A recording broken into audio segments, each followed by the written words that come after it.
Keluhannya, kelab kebajikan dan rekreasi kerap telah berperanan sebagai platform yang memperkukuh kebajikan, memupuk semangat kebersamaan serta menggalakkan keseimbangan kerja dan kehidupan warga kerja. Dalam tempoh 2 tahun ini, kerap berperanan sebagai platform yang menyatukan warga APM melalui pelaksanaan program kebajikan yang inklusif, aktiviti rekreasi yang berimpak serta inisiatif yang memupuk nilai kerjasama, keharmonian dan kesejahteraan bersama. Antara pencapaian utama kerap ialah makan malam perdana bersama yang amat berhormat Timbalan Perdana Menteri. Detik bersejarah ini menzahirkan satu pencapaian yang amat membanggakan.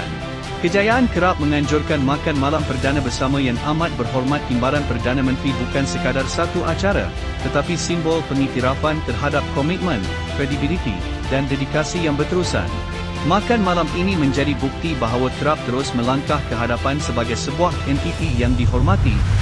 Selain itu, sambutan Aidilfitri anjuran kerap pada tahun lepas menjadi wadah memperkukuh silaturahim serta menyemai semangat kebersamaan dalam suasana penuh keberkatan dan kesyukuran.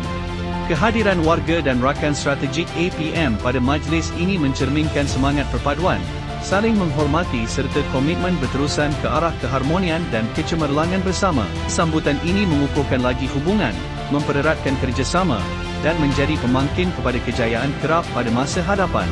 Pada kemuncak 2025, kejohanan Supa menjadi pentas penyatuan semangat dan ketangkasan warga APM seluruh Malaysia. Bermula pada tahun 2023 di Kota Baru, Kelantan. Sukan ini mempertaruhkan pelbagai cabaran yang menguji minda dan tubuh badan.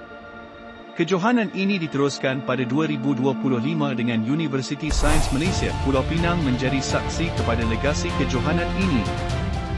Dengan segala hasil kerja keras selama 2 tahun, Supam dinaik taraf dengan penambahan latihan bersepadu kemahiran pertahanan awam dan Sukan Pertahanan Awam Malaysia. Semoga dengan inisiatif ini, ia bukan sahaja dapat membuktikan keupayaan dan ketahanan fizikal, malah mencerminkan semangat kerjasama, disiplin dan daya juang tinggi yang menjadi teras kepada warga APM.